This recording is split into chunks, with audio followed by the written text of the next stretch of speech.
Quando eu tinha aproximadamente 12 anos, eu recebi profecia. Legal. Eu tava passando muito mal, vou contar a história aqui rapidinho. Claro. Eu tava passando muito mal um dia, meu pai me levou pra UPA JK. Eu tava lá esperando atendimento, tinha um senhor sentado do meu lado. Ele virou pra mim e falou assim, eu posso falar uma coisa pra você? Eu falei assim, pode. Eu olhei assim meu pai fez assim, né? Ele, pode. Falei que ele podia. Aí tá assim, eu vejo na sua vida que você foi um chamado missionário e você vai ser levita, você vai ser uma levita missionária. Eu tô assim... Que isso, né? Eu não tinha conhecimento nenhum. Vai levitar! Eu não tinha conhecimento nenhum, porque, igual eu falei, eu só ia na igreja dos meus pais. E eu não lembrava disso. E, recentemente, eu indo na igreja, isso me voltou à memória. Do nada, sabe? Eu falei assim, mãe, você lembra daquele dia que eu tava passando mal? Ela lembrou na hora. Minha mãe não tava no dia. Meu pai contou pra ela, mas na hora ela sabia do que eu tava falando.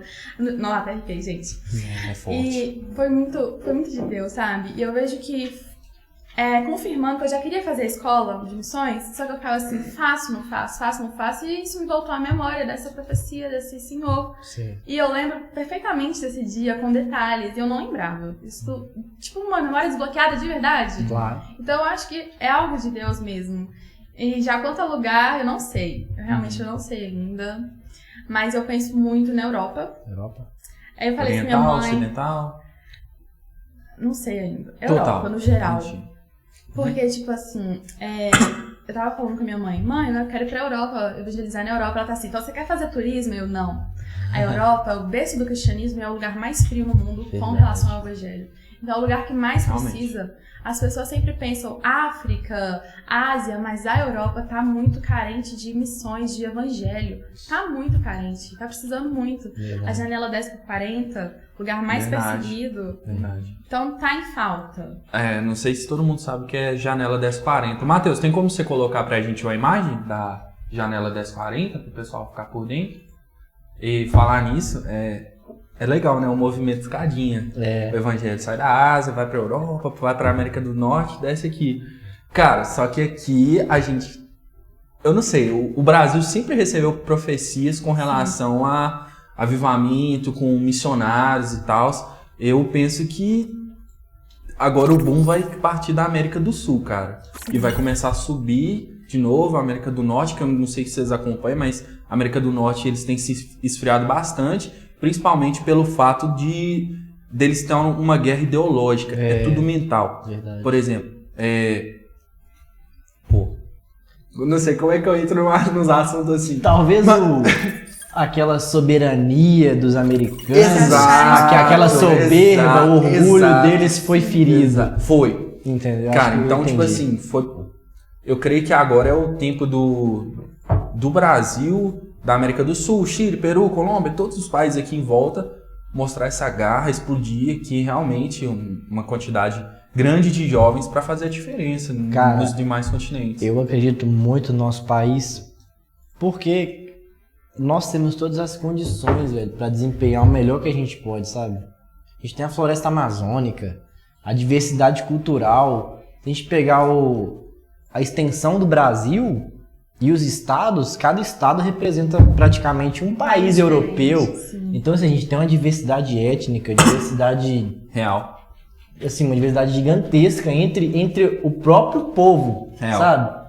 Acho que se a gente conseguisse sugar o melhor de cada um ali, nós seríamos com certeza uma potência mundial, mas às vezes eu acho que o brasileiro, ele não se valoriza, sabe? Não. Ele se coloca como inferior aos outros. Né? O brasileiro é bem medíocre. Ele acha que os outros países são melhores, mas muitos brasileiros que eu conheço, que têm experiência de ir para outros países, eles falam, vocês não sabem o quanto que o Brasil é bom, o quanto que essa nação é boa, o quanto que vocês são privilegiados por estar nessa nação, por ter nascido, por ter berço. Verdade. Vamos mostrar aqui a imagem da janela 10/40.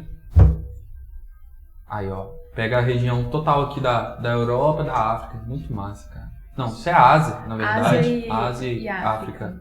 Legal. Cadê a da Europa?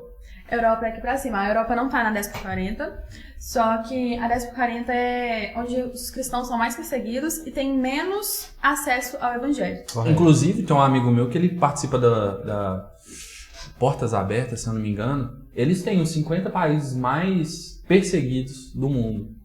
E a China não tá muito bom as coisas não. Esses de vermelho são os mais perseguidos, se eu não me engano. Cara, no Egito. Egito, Arábia Saudita e Iêmen. Não, cara, sigo um canal no YouTube que chama Mundo Sem Fim. É um casal que viaja o mundo inteiro. Eles foram pro Egito.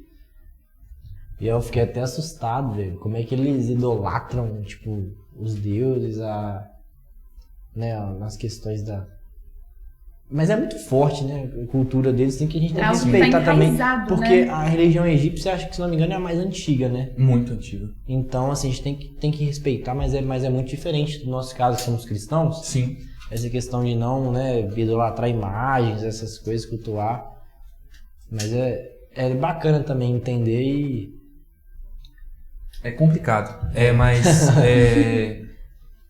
E no caso, muitos missionários, eles, quando estão estudando para fazer missões, eles pensam, a gente precisa ir para 10/40. Eu realmente acho que precisa, tem essa necessidade. Mas a gente esquece da Europa. A Europa está muito carente de ouvir do Evangelho. A Europa está tendo uma força muito grande muçulmana. A França, por exemplo, a França era um país cristão, assim.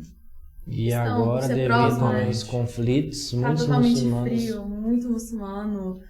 E tá carente de ouvir de Deus. Então a gente precisa, sim, não só a 10/40. Reconquistar nosso espaço, né? Com certeza. E onde você acha que os missionários, assim, onde que as pessoas precisam ser trabalhadas no seu pensamento? Porque o que eu vejo é o seguinte, tem uma galera dizendo que quer ir pra África.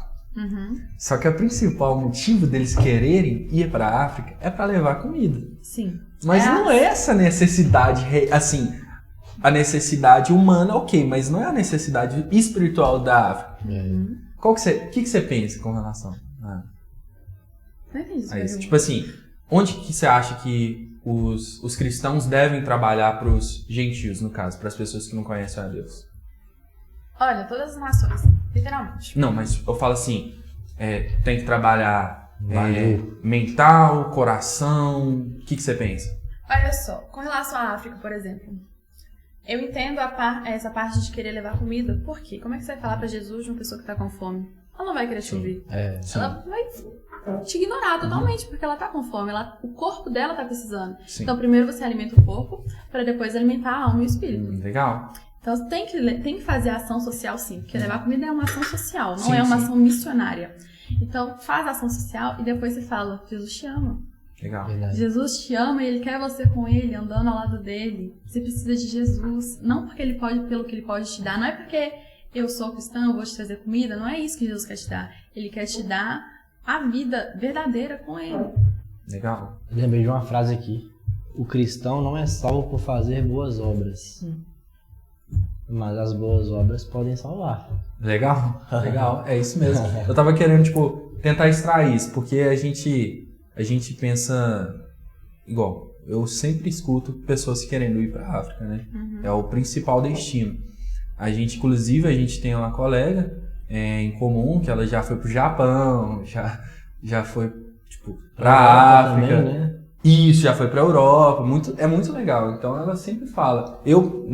Particularmente, eu acho que o que mais deve ser trabalhado, até porque pelo meu chamado ministerial e o que eu penso com relação a cristianismo, o que a gente tem que tratar nas pessoas é a parte mental. Ainda mais, por exemplo, eu sempre gosto de dar exemplo das crianças, porque as crianças são fundamentais na nossa parte social. Uma criança, vamos falar aqui do Brasil, uma criança hoje ela cresce cheia de ideologias. Ideologia parará, outros tal, enfim, cheia de ideologia. Quando ela chega na fase da adolescência, ela tá perdida. Verdade. Então, se a gente conseguir interferir as ideologias, independente o progressismo, né? A gente consegue interferir se a gente conseguir interferir com o evangelho antes delas se tornarem adolescentes, antes delas começarem a ser formadores de opinião, a gente consegue mudar uma nação. Com certeza. Com certeza. E por isso que no Brasil, por exemplo, a escola é onde sofre mais ataque. São as escolas. Exatamente. Nem falo de universidade, porque a universidade já está praticamente formada, mas as escolas são as que mais sofrem. Verdade. Sofrem demais. É onde devia estar o maior investimento, né, do governo. Inclusive, o podcast é Romanos 12:2, justamente por essa mudança de mentalidade. A gente crê que, hoje o ensino praticamente morreu. Olha como é que isso é social. A gente para e pensa, o ensino no Brasil é uma bosta. Realmente, a gente não tem que se orgulhar do ensino aqui porque não é muito bom. Mas o ensino na igreja também morreu. Cadê os mestres? Sabe? Aí, a gente, socialmente, tanto dentro da igreja quanto fora, a gente peca na parte da educação. A gente peca na parte do ensino. Porque se a gente ensina uma criança, se a gente ensina um adolescente, a gente consegue entrar num espaço para ela mudar de mentalidade, a gente, futuramente elas vão ser crentes, continuar crentes. Por exemplo, os adolescentes. Os adolescentes, eles têm pergunta X. Por que os jovens têm a mesma pergunta? Verdade. Sabe? Os jovens deveriam estar exercendo papel porque de a Bíblia influenciadores. Exatamente, porque a Bíblia fala que jovens eu vos escolhi porque sois fortes. Sim. Exatamente. Então, se a gente está fazendo pergunta de adolescente, a gente não vai ser capaz de nada. Com certeza. Sacou? O que você acha disso? Difícil. É um desafio tanto, né? Olha, eu acho que assim, não adianta a gente falar que o ensino do Brasil é ruim. Só isso, porque é algo antigo. O comunismo, ele começa na escola. Marx já fala, a gente tem que destruir as famílias. Exatamente. Como começa a destruir as famílias? Pelas crianças. Exatamente. Começa a pegar a criança, aí a criança se vira contra os pais na adolescência, começa com essas ideias malucas de ideologia X e Y e parar lá pro outro. E Z. Tudo, né? É o alfabeto. Com certeza. Então, não adianta só querer mudar nas escolas. A gente tem que, igual ele falou, na igreja. Só que começa na igreja, a gente tem que levar pra fora. A gente não pode reter pra exatamente. gente. Verdade. Porque se a gente reter, Correto. como que a gente vai ser sal na terra?